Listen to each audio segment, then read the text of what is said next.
Recently, every time I open up WhatsApp or scroll through TikTok or even go on YouTube, I keep seeing clips of buses crashing. And not just small incidents. I'm talking about buses crashing in the most unusual ways. Into buildings, shop fronts, even under bridges. And I'm sitting there thinking to myself, what is going on? This is what's left of a collision between a tree and one of London's iconic double-decker buses. I've been a bus driver for 12 years now, and I don't remember seeing so many of these kinds of crashes before. Is it that things have really gotten worse? Or is it just that, nowadays, everyone's got a phone and social media spreads everything instantly? Maybe these things were happening before, 10, 15, 20 years ago, but we just didn't see them. I'm not too sure. From what I've read, the statistics don't show a huge increase in accidents, but honestly, it feels like there is. And what really stands out to me isn't just the number, it's the type of accidents we're seeing. Buses ending up in strange positions, in places you wouldn't expect a bus to be. Something about it just doesn't seem right. So what could be causing this? Could it be that we've got more younger drivers now, less experience behind the wheel? After all, you can get your PCV license from the age of 18. Maybe that's part of it. And with such a high turnover in the industry, you've constantly got new drivers starting, trying their best to do a tough job. And 6 people have been injured after a number 18 bus crashed into a shop on the Harrow Road in Maida Vale. Or maybe it's not just new drivers.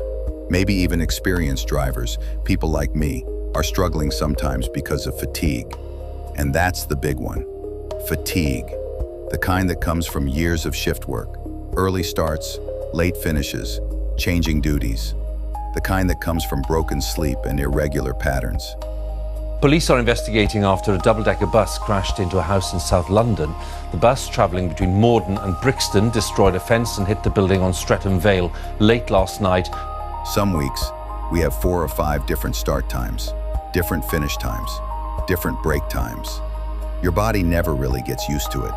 You're constantly fighting your own rhythm, the circadian rhythm, the natural body clock we've had for thousands of years. And when that clock's out of sync, your brain doesn't work at its best. You're not as alert. Your reaction times slow down. And that's dangerous, because as a bus driver, your brain needs to be working at optimum level at all times. We perform best when we have proper rest, regular sleep, and a consistent pattern. But for a lot of bus drivers, that's just not possible. Now, of course, drivers have responsibilities too. We have to stay alert, stay fit for duty, and make the right choices.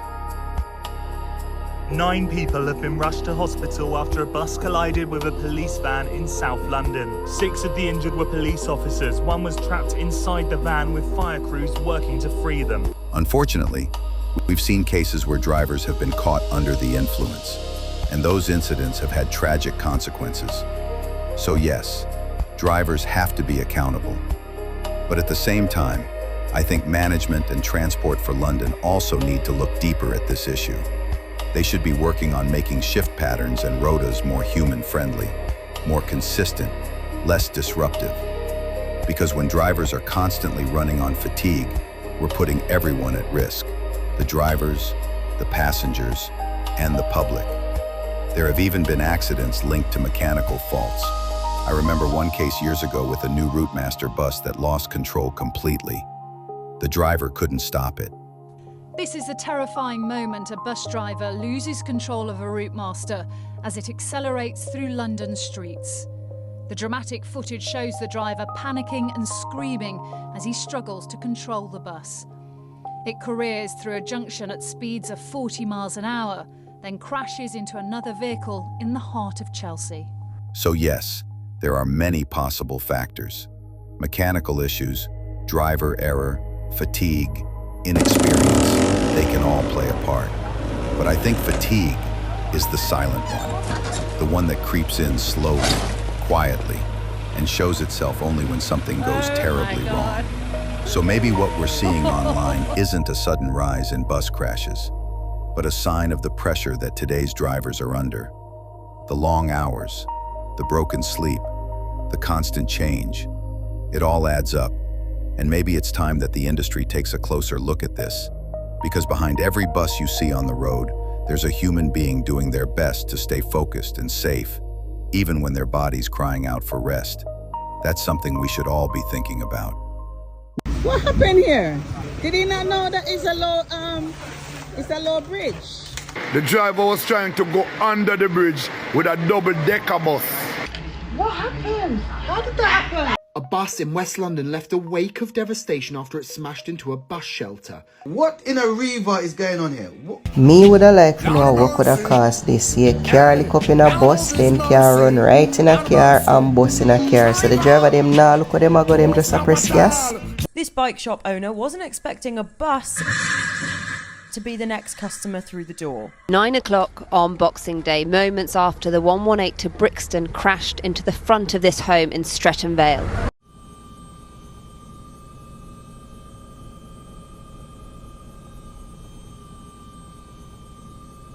This bus's collision with overhead trees could have gone a lot worse. The number 7 bus in Kent collided with this massive branch, piercing not only the window, but one of the seats. 26 people have been injured when a double-decker bus crashed into a railway bridge in London. Firefighters say the bus roof was sliced off.